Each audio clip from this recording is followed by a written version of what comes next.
Kenisha உங்க மேல எந்த தப்பும் இல்ல, ரவி அவரை பத்தியும் எனக்கு தெரியும் அப்படின்னு ரொம்ப உருக்கமா கெனிஷா அவங்களுக்கு ஆறுதலா ஒரு பிரபலம் பேசினத கெனிஷா அவங்களுடைய ஸ்டோரியில பதிவிட்டிருக்காங்க. பொள்ளாச்சி பாலியல் வழக்குல நீங்க எந்த விஷயத்த மறைக்கிறீங்க விஜய் அப்படின்னு ப்ளூ சட்டை மாறினவரு விஜய் அவரை தாக்கி என்ன சொல்லியிருக்காரு. அதே போல போஸ் வெங்கட் அவரும் விஜய் அவரை தாக்கி ஒரு சில விஷயங்கள் பேசியிருக்காரு. ஆர்யா அவர் குறித்து சந்தானம் அவர் என்ன சொல்லியிருக்காரு, நடந்தது என்னங்கிறத வாங்க இந்த வீடியோல பார்த்து தெரிஞ்சுக்கலாம்.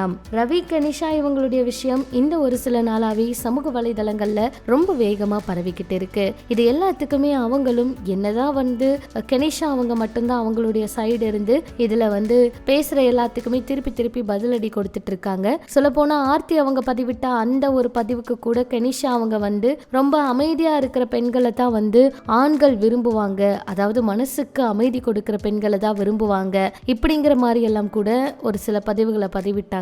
இவங்க அவங்கள தாக்கி பதிவிடுறாங்க, இவங்க தான் தப்பு பண்றாங்க, ஆனா எதுக்கு அவங்க மேல எல்லா பழியும் போடுறாங்க அப்படின்னு ரசிகர்கள் தொடர்ந்து நிறைய கேள்விகளை கேட்டுக்கிட்டு இருக்காங்க.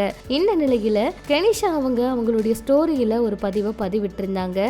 அந்த பதிவுல, என் அன்பான கெனிஷா, நான் அமைதியா உட்கார்ந்து கடந்த சில நாட்களா உங்களை அமைதியா இருக்க சொன்னேன். இந்த காலங்கள் எல்லாம் எவ்வளவு கடினமா இருக்கும் அப்படிங்கிறது எனக்கு தெரியும். நான் உன்னை தனித்தனியா எனக்கு நிறைய விஷயங்கள் உன்னை பத்தி தெரியும். ரவி அவரை பத்தியும் எனக்கு தெரியும். அவர் கூடவும் உன்னை சேர்த்து நான் பார்த்திருக்கேன். மக்கள் எவ்வளவு தவறா புரிஞ்சுக்கிட்டாங்க, எவ்வளவு கொடூரமானவங்க, எவ்வளவு அசிங்கமானவங்களா இருக்க முடியும் அப்படிங்கிறது இந்த கொடுமைகளுக்கு பார்த்ததுல இருந்து எனக்கு தெரியுது. நீங்க எல்லாரும் சொல்ற மாதிரி இல்லைன்னு எனக்கு தெரியும்னு நான் ஆசைப்படுறேன். நீங்க சுறுசுறுப்பானவங்க, திறமையானவங்க, ரொம்ப முக்கியம் நீங்க உண்மையானவங்க.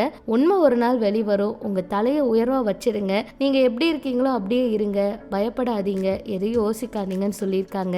அதே போல கெனிஷா அவங்களும் தேங்க்ஸ், இதை நீங்க சொன்னதுக்கு நானும் உங்களை ரொம்ப நேசிக்கிறேன் அப்படிங்கிற மாதிரி இந்த ஒரு பதிவை பதிவிட்டு இருந்தாங்க. இப்படி இது ஒரு பக்கம் இருக்க, விஜய் அவர் பாத்தீங்கன்னா இந்த பொள்ளாச்சி பாலியல் வழக்க பத்தி அவருடைய சமூக வலைதள பக்கத்துல, அதாவது குற்றவாளிகளுக்கு தண்டனை கிடைச்சது மிகப்பெரிய வரவேற்கத்தக்க விஷயம் அப்படிங்கிற மாதிரி எல்லாம் பதிவிட்டு இருந்தாரு. அதுக்கு ப்ளூ சட்டை மாறினவரு, இதே டிஎம்கேவா இருந்தா சட்டம் ஒழுங்கு சரியில்லை, ஆட்சி சரியில்லை அப்படின்னு பேரை சொல்லி சொல்லி நீங்க சொல்லியிருப்பீங்கல்ல, ஏன் அதிமுக சம்பந்தப்பட்ட விஷயங்கள் ஏதாவது சொல்லி நீங்க சொன்னீங்களா? அப்ப நீங்க அதிமுகவுக்கு ரகசியமா சப்போர்ட் பண்றீங்க, அதிமுகவோட நீங்க கூட்டுதான், அந்த கூட்டுனாலதான் இப்படி சப்போர்ட் பண்றீங்க, டிஎம்கேனா மட்டும் எப்படி இப்படியெல்லாம் நீங்க பேச வந்திருப்பீங்க அப்படின்னு இது ஒரு விஷயமாக்கி இது ஒரு சர்ச்சையாக்கி பேசிட்டு இருக்காரு. இப்படி இது ஒரு பக்கம் இருக்க, போஸ் வெங்கட் அவரு வாரிசு அரசியல்னு சொல்லி நீங்க சொல்லிட்டு இருக்கீங்க.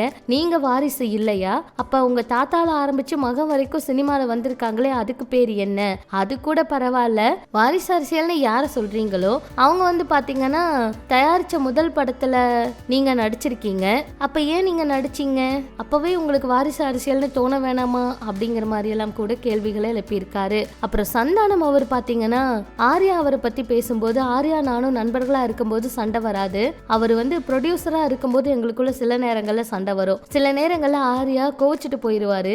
ரொம்ப சண்டை ஆயிடுச்சுன்னா நான் கிளம்பி ஈசாக்கு போயிருவேன். உடனே எனக்கு போன் அடிச்சு சத்குரு கிட்ட காசு வாங்கி கொடு அப்படின்னு கேட்பான். அவர்கிட்ட எப்படிப்பா காசு வாங்க முடியும்னு கேட்டா, நீ அங்கதானே போன, அவர்கிட்ட காசு வாங்கி கொடுத்துட்டு ப்ரொடியூசர் அப்படின்னு அவர் பேர் போட்டுக்கோன்னு சொல்லுவாங்க.